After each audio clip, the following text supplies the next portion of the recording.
विराट ने अपने दिमाग पर बर्फ रखते हुए बॉडीगार्ड से कहा, देखो, तुम मुझे मेरे ही घर में आने से रोक नहीं सकते। और सच तो यह है कि इस तरह लड़ाई झगड़ा करने से आखिर में कुछ हासिल नहीं होता। मेरे पर्सनल अनुभव से बता रहा हूं। लेकिन बॉडीगार्ड विराट की बात सुनने को तैयार ही नहीं थे।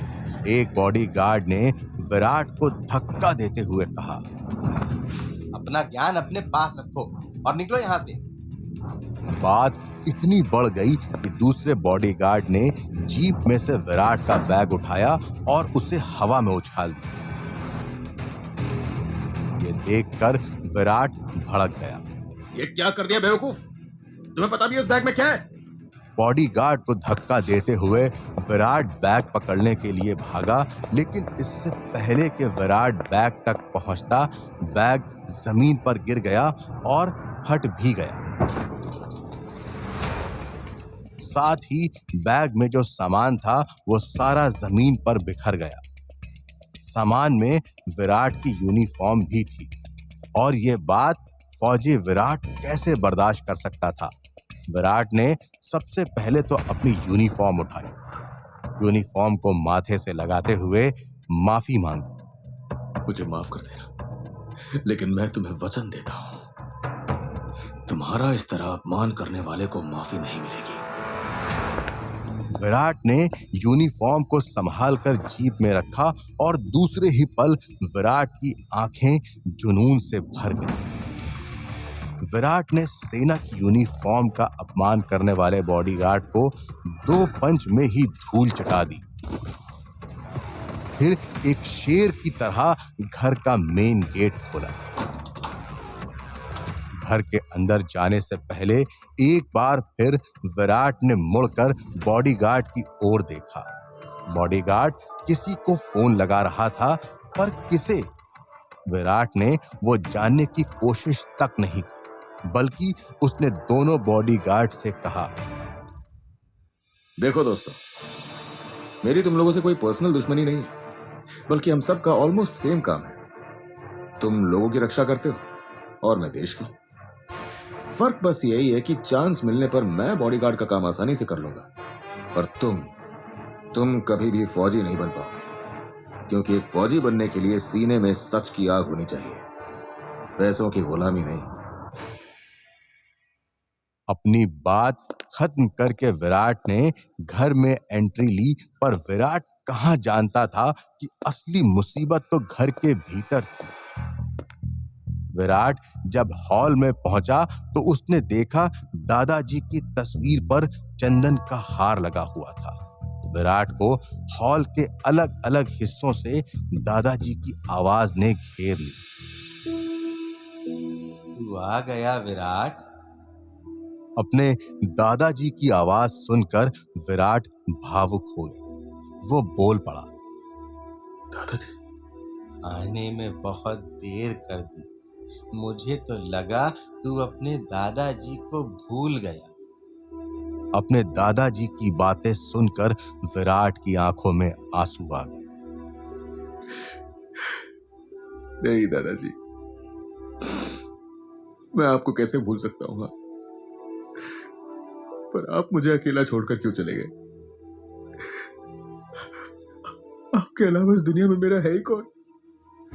तभी एक आवाज आई, हम है ना रोशन कावड़िया, तुम्हारे नए दोस्त। इसलिए अब जल्दी से हमारी दोस्ती के नाम पर ये सारे पेपर साइन कर दो और ये बंगला मेरे नाम कर। विराट ने मुड़कर देखा।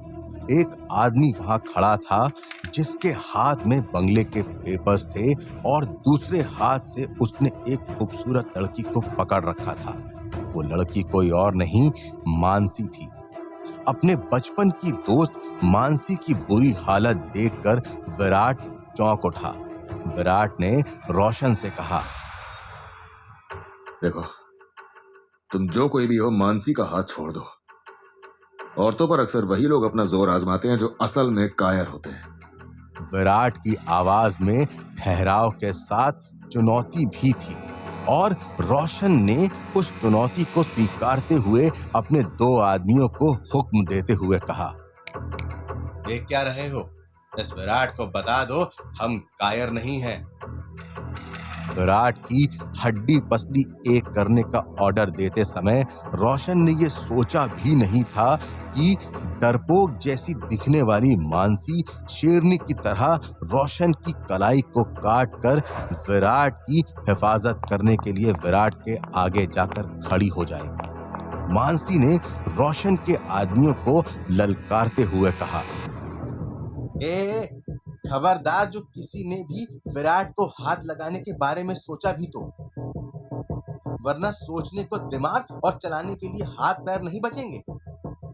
मानसी का ये रूप देखकर दुश्मन तो छोड़ो विराट भी चौंक गए। विराट मन ही मन बोल पड़ा, ये मानसी इतनी जबरदस्त फाइटर कब से बन गई?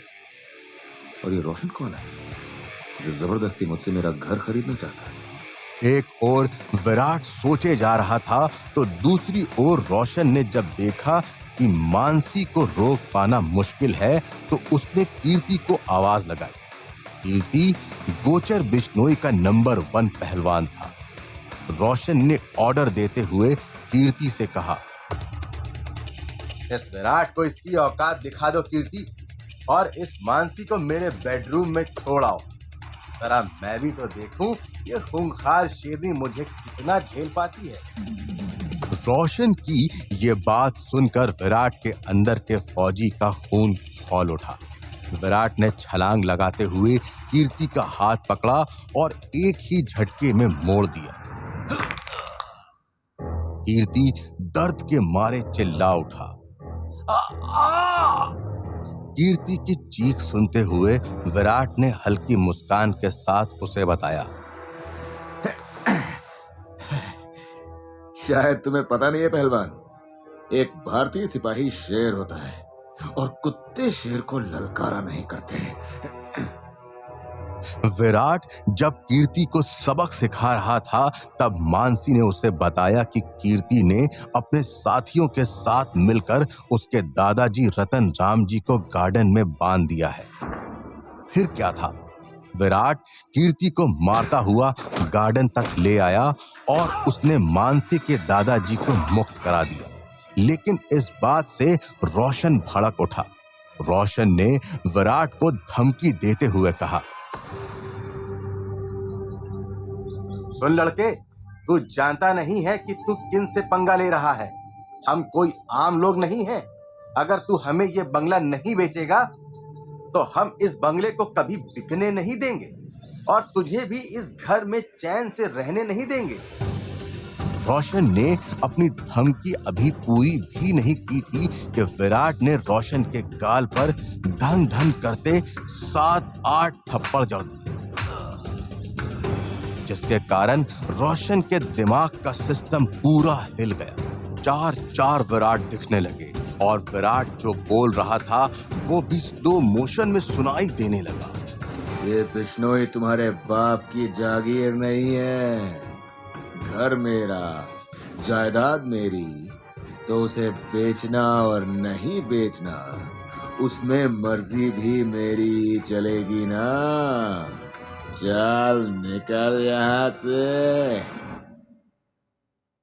विराट के सामने रोशन और कीर्ति टिक नहीं पाए और अपने सारे गुंडों को लेकर रफू चक्कर हो गए। विराट को इस तरह गुंडों से लड़ते देखकर रतन राम जी ने खुश होते हुए विराट से कहा, तुम सच में बहुत बहादुर हो विराट। तुम्हारे दादाजी ने मरने से पहले मुझे तुम्हें कुछ देने के लिए दिया था। इतना कहते हुए मानसी के दादाजी नानजी राजगिरी की दी हुई चीजें लेने अंदर कमरे में गए।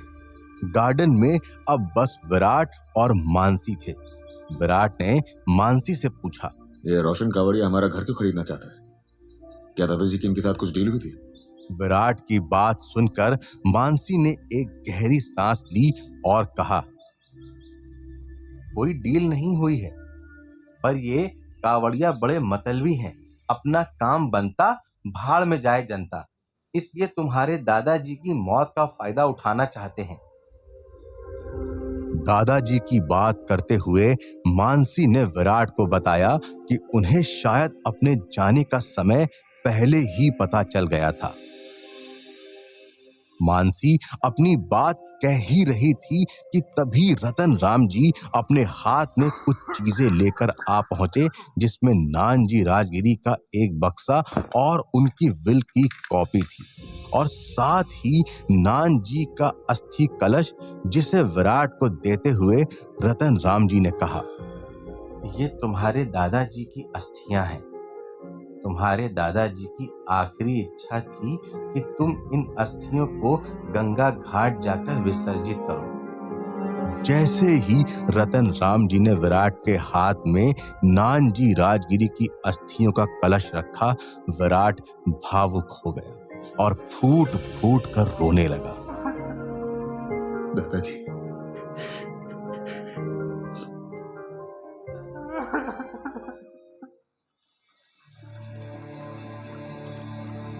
विराट अपने दादाजी की अस्थियां विसर्जन करने गंगा घाट आ पहुंचा।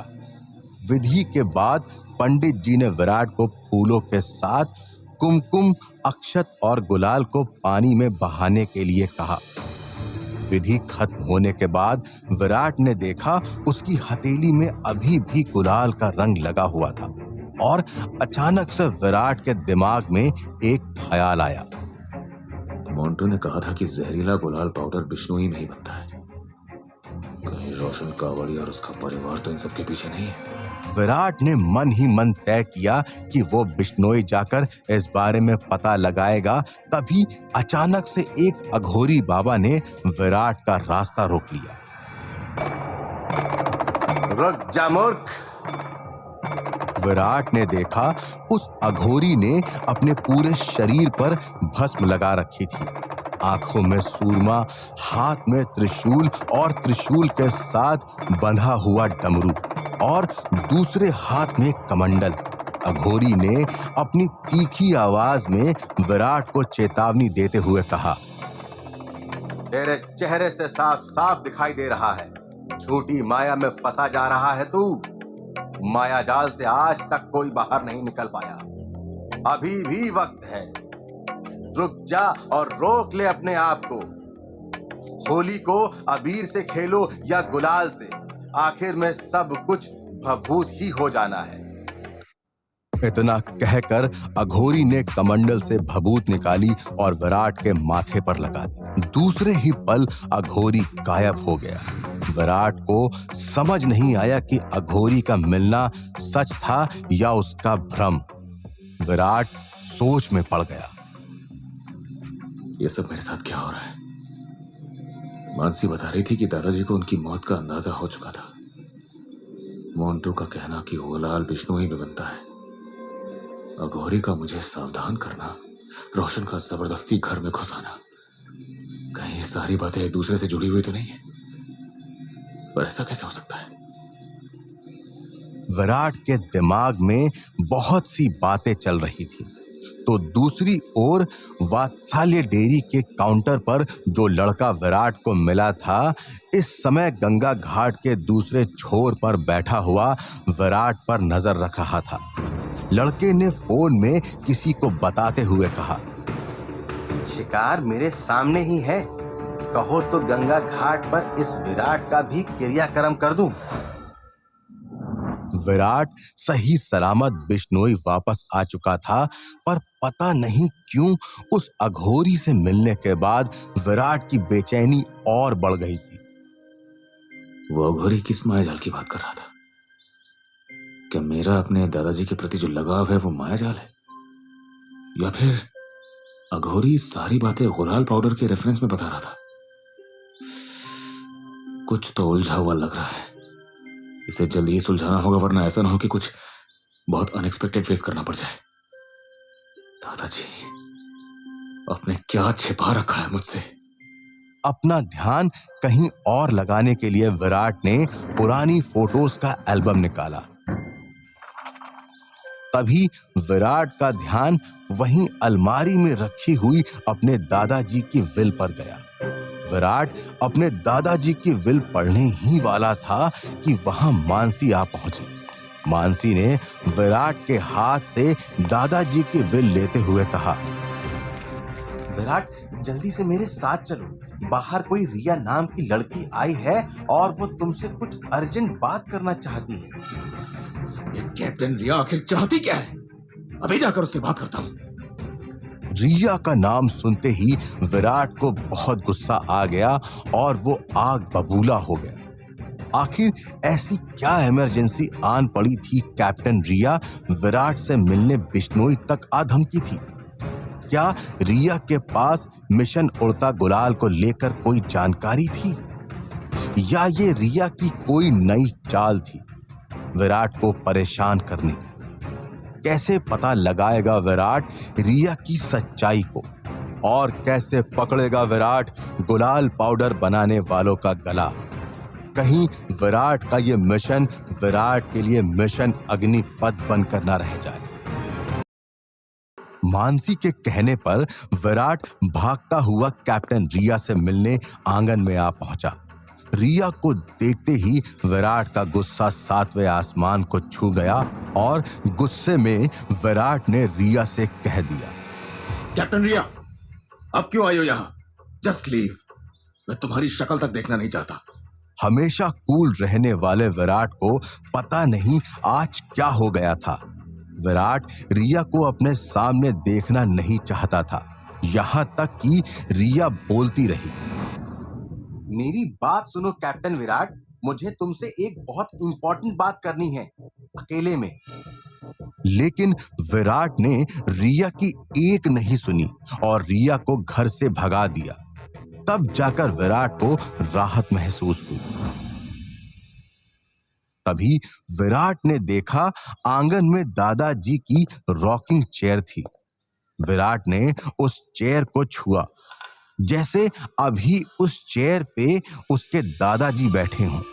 उस चेयर को छूते ही विराट को याद आया कि बचपन में वो ऐसे ही आंगन में खेलता और फिर जब थक जाता तो चेयर पर बैठे दादाजी से पूछता, दादाजी बहुत थक गया हूँ, क्या मैं आपकी गोद में बैठ जाऊं? ये बात याद करते विराट अपने दादाजी की चेयर पर बैठ गया और दादाजी के साथ अपनी फोटोज देखने लगा। एल्बम देखते हुए कब विराट की आंख लग गई उसे पता भी नहीं चला। इसी बात का फायदा उठाते हुए वात्सल्य डेयरी सेंटर पर काम करने वाला लड़का जो विराट का पीछा करते हुए गंगा घाट तक पहुंच गया था, वो राजगिरी हाउस की दीवार को कूदकर भीतर आ गया और विराट की गतिविधियों की रिपोर्ट देते हुए उसकी फोटोज क्लिक करने लगा। मगर लड़का इस बात से अनजान था कि विराट एक फौजी था और फौजियों को फौज में कुछ खास ट्रेनिंग दी जाती है। सब जवान ध्यान दें, आपकी आंखें भले ही बंद हो पर आपके कान हमेशा खुले रहने चाहिए। तिनका हिलने की आवाज, सुई गिरने की आवाज, हवा का झोंका सब सुनाई देना चाहिए, क्योंकि दुश्मन और मौत हमेशा दबे पांव आते हैं। Is that clear? विराट के लिए मिलिट्री की ट्रेनिंग आज काम कर गई। जैसे ही लड़के ने दीवार कूदी, उसके पैरों की आवाज ने विराट को जगा दिया, मगर विराट ने अपनी आंखें नहीं खोली। विराट ये देखना चाहता था कि आखिर लड़के का इरादा क्या है। विराट मन ही मन बोल उठा, आजा बच्चू, बस 5 कदम और चल ले, फिर मैं तुझे सिखाता हूँ कि फिल्म कैसे उतारी जाती है। हुआ भी ऐसा ही। डेयरी वाला लड़का जोश में अपने होश खो बैठा और विराट का क्लोजअप लेने के चक्कर में विराट के एकदम नजदीक आ पहुंचा। बस उसी पल विराट ने अपनी आंखें खोली और हवा से भी तेज गति से लड़के के हाथ से उसका मोबाइल छीन लिया। फिर लड़के के फोन से ही लड़के की फोटो क्लिक करते हुए कहा, स्माइल प्लीज। डेयरी वाला लड़का डर गया। उसने सपने में भी नहीं सोचा था कि विराट इस तरह जाग जाएगा और उसके हाथों से फोन छीन लेगा। स्वाभाविक था, लड़का जिस दीवार को कूद कर आया था उसी दीवार की ओर भागा। विराट ने भी लड़के के पीछे दौड़ लगाई। रुक जा लड़के, बता तू मेरी फोटो क्यों ले रहा था? देख, मैं तुझे कुछ नहीं करूंगा, बस मुझे सच जानना है, क्या तू कांवड़िया के लिए काम करता है? मगर लड़के ने विराट की एक नहीं सुनी, जबकि विराट ने लड़के को रोकने की बहुत कोशिश की। ऊपर से लड़का दौड़ने में बुलेट ट्रेन से भी ज्यादा तेज था। लड़के ने एक छलांग मारी और दीवार पार कर ली, लेकिन मुश्किल तब हो गई जब छलांग मार के उतरने पर लड़के के पैर में मोच आ गई। फिर भी लड़का रुकने का नाम नहीं ले रहा था। विराट ने अपनी नजरें आसपास घुमाई तो विराट को एक फावड़ा दिखा। विराट ने उस फावड़े को उठाया और लड़के के पैर की ओर फेंका। फावड़ा लड़के के पैर में लगा और लड़का गिर गया। अब लड़के के लिए भाग पाना और बच पाना दोनों ही मुश्किल था। विराट भागकर उस लड़के के पास पहुंच गया और उसने लड़के को 2 थप्पड़ लगाते हुए सवालों की बारिश कर दी। बताओ किसके लिए काम करते हो? मेरी फोटोज क्यों ले रहे थे? प्लान क्या है? आखिर तुम्हारा इरादा क्या है?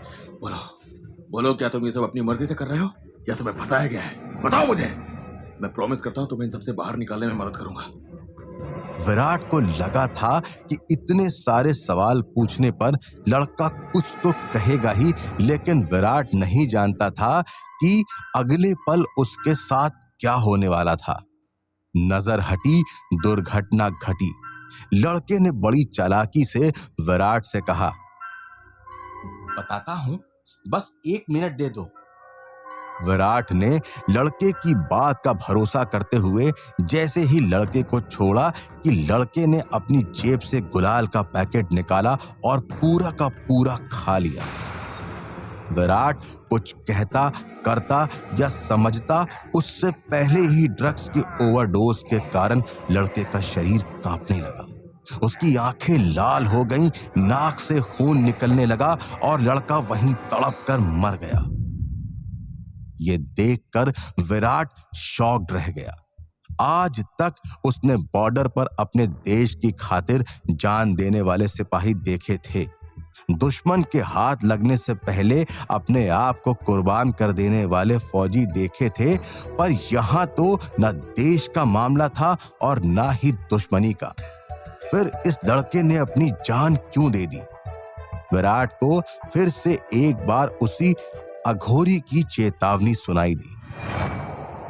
होली अबीर से खेलो या गुलाल से, आखिर में सब भभूत ही हो जाना है। मायाजाल, याद रख, मायाजाल। ये सोचकर विराट भारी मन के साथ वहीं बैठ गया। उसे समझ नहीं आ रहा था कि वो माया जाल में फंस चुका था या उसे कोई जानबूझकर फंसा रहा था।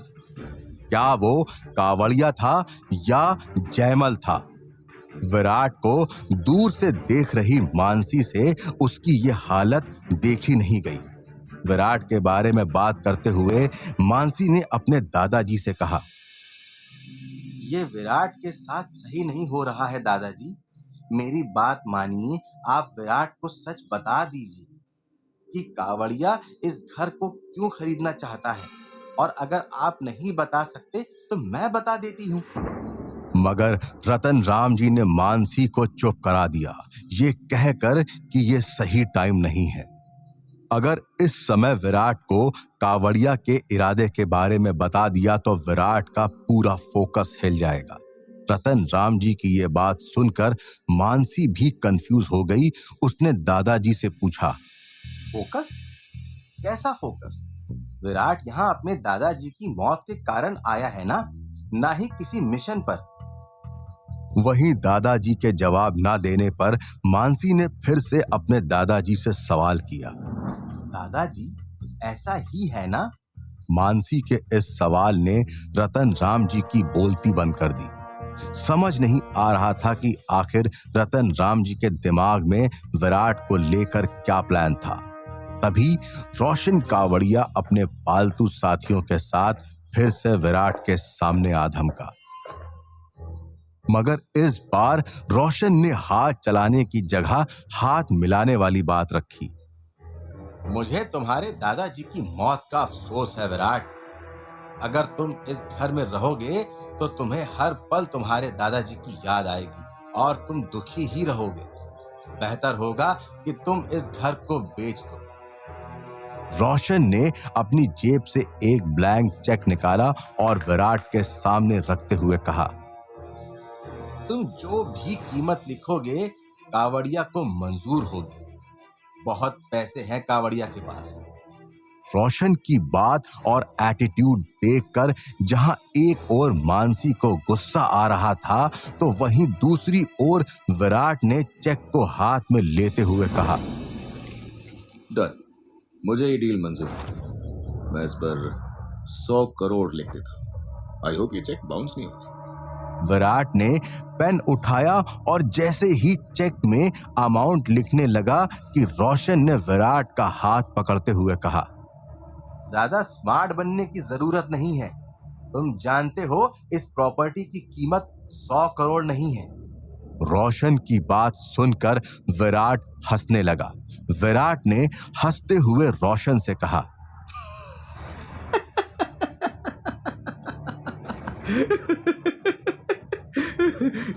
इस बंगले की कीमत क्या है वो मुझे पता है। वैसे कावड़िया के पास मुझे चुकाने के लिए 100 करोड़ नहीं है, ये भी मुझे पता है।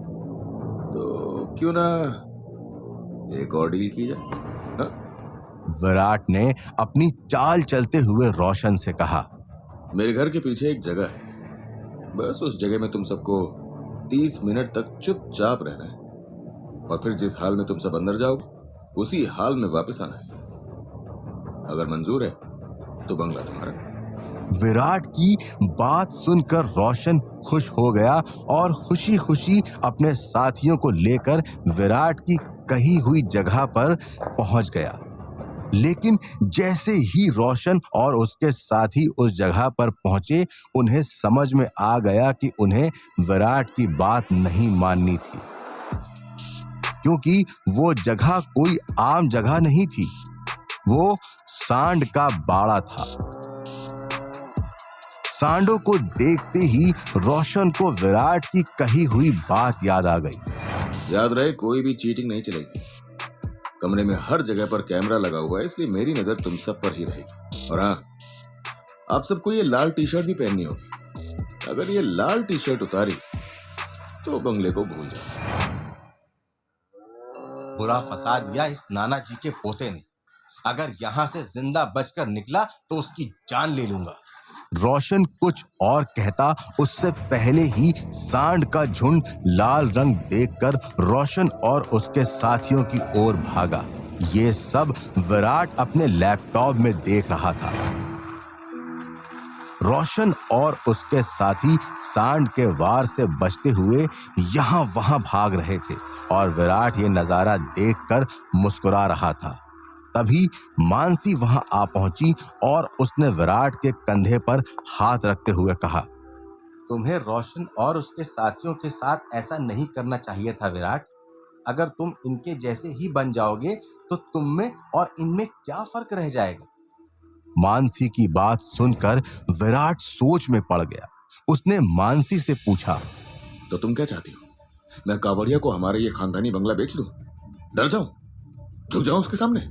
विराट की बात सुनकर मानसी ने उसे समझाते हुए कहा, नहीं, मैं ऐसा नहीं कह रही हूँ, पर तुम जानते नहीं हो ये कावड़िया लोग लैंड माफिया हैं।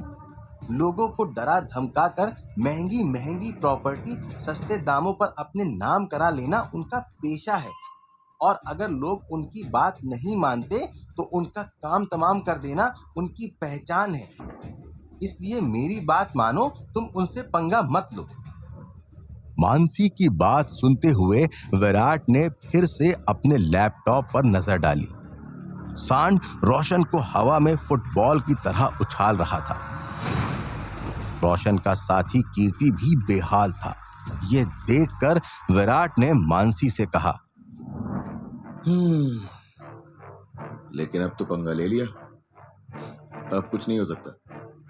विराट की बात सुनकर मानसी के चेहरे पर एक डर छा गया और उसने विराट का हाथ अपने हाथ में लेते हुए कहा, अभी तो बहुत कुछ होगा विराट, तुम्हें सावधान रहना होगा क्योंकि कावड़िया वो शिकारी है जो हमेशा पीछे से वार करता है। मेरी मानो अभी भी टाइम है, रोशन को जाने दो। मानसी की बात सुनकर क्या करेगा विराट? क्या वो सच में रोशन और उसके साथियों को छोड़ देगा या ये एक नई शुरुआत होगी दुश्मनी की?